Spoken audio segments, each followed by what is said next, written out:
এই যে বাড়িতে কি মা বোন নেই? এইভাবে মেয়েদের দাঁড়িয়ে দাঁড়িয়ে ছবি তুলছো, ভিডিও করছো, লজ্জা লাগে না?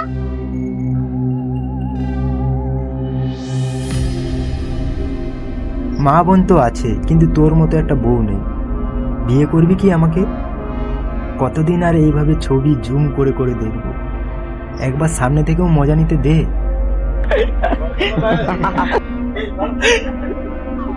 কি জিনিস মায়েরি তুই! শালা তোমার বউ মানে তো আমাদের বৌদি, মাঝে মধ্যে হবে কি নাকি সুযোগ? তোদের জন্য তো একদম free ভাই, free।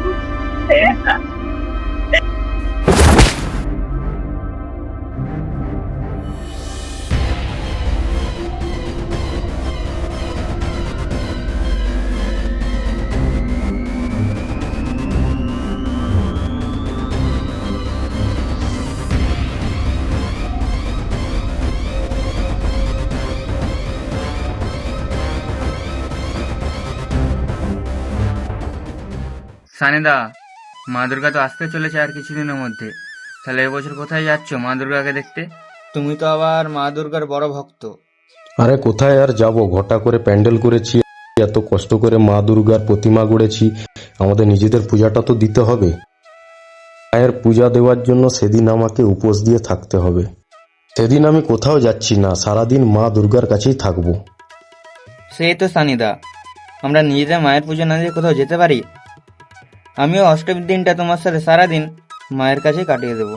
মা দুর্গা তো মাই হয় সানিদা, সেটা আমাদের এখানে দেখো বা পৃথিবীর যে কোনো মণ্ডপে দেখো, মা দুর্গা তো গোটা পৃথিবী জুড়েই আছে। জয় মা দুর্গা।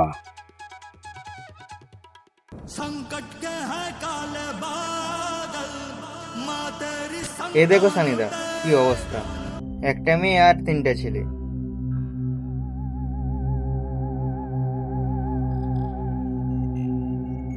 এদেরকেও বলি হারি, লজ্জা বলে কোনো জিনিস নেই। এই মেয়েগুলোই রাস্তাঘাটে যা খুশি করে। ঠিকই বলেছিস, এসব মেয়েগুলোর জন্য তো আজ সমাজে ধর্ষণ বাড়ছে। জামা কাপড়ে ছিঁড়ি দেখছিস, এত লোকের মাঝে 3-4টে ছেলে নিয়ে ঘুরে বেড়াচ্ছে। লাই লজ্জার মাথা না খেলে কি এ কাজ করা যায়? ছাড়, বাদ দে বটক বকা, ও যা করছে করুন।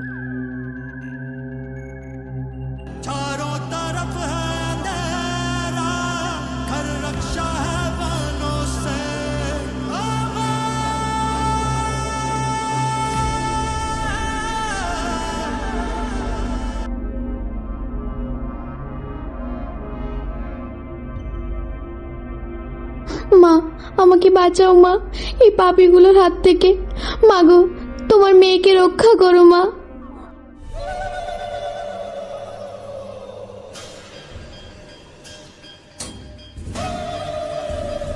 মাগো, এ কি ভাগ্য আমার, সাক্ষাৎ তোমার দর্শন পেয়ে গিয়েছি, আমি ধন্য মা। তোরা আমার অনেক বড় ভক্ত না? তোরা তো আমায় মা বলে ডাকিস, আর এইদিকে একটি মেয়ে কতগুলো অসুরের কাছে নির্যাতিত হচ্ছে, আর তোরা বসে বসে দেখছিস।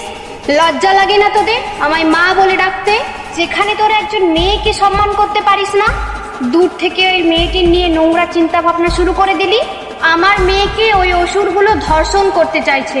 এখন আমি এমন কোন সন্তানের কাছে যাব যাতে ওই অসুরগুলোর কাছ থেকে আমি আমার মেয়েকে রক্ষা করতে পারি? যদি আমার সকল সন্তানের মধ্যে এমন নোংরা চিন্তা ভাবনা থেকে থাকে, তাহলে কিভাবে আমি এই সমাজকে বদলাবো? ধর্ষণের পর মোমবাতি মিছিল নয়, ধর্ষণের আগে মা বোনেদের রক্ষা করতে হবে তোদের পাপী। আমরা আমাদের ভুল বুঝতে পেরেছি, ক্ষমা করে দাও মা। আমার কাছে ক্ষমা চেয়ে কোনো লাভ নেই। আগে যা, ওই অসুরগুলোর হাত থেকে তোর বোনকে রক্ষা কর। হ্যাঁ মা, আমরা যাচ্ছি মা।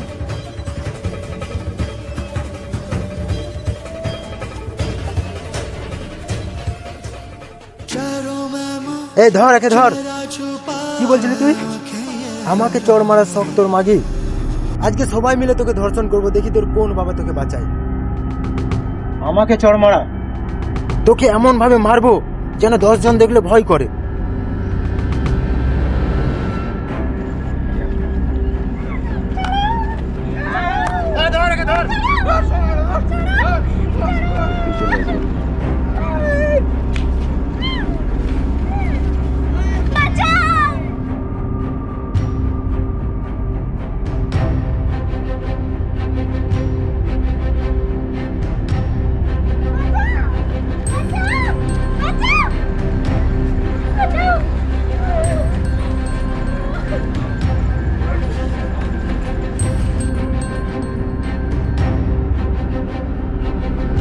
ধর একে ধর,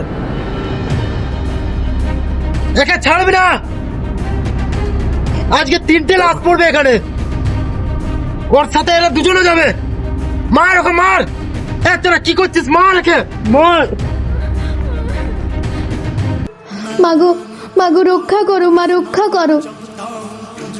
মা তুই ভয় করিস নে মা, আমি তো তোর সাথেই আছি সবসময়।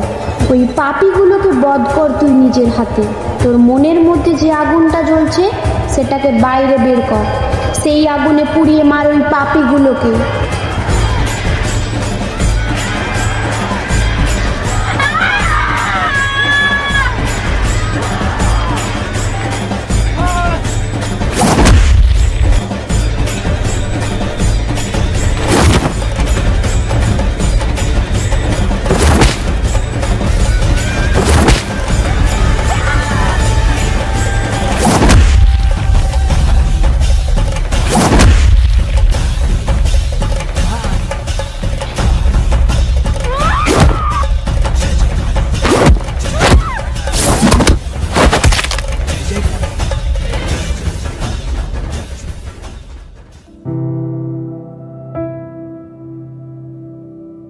আমাদের ক্ষমা করে দে বোন, এই সমাজে পাপী আমরা।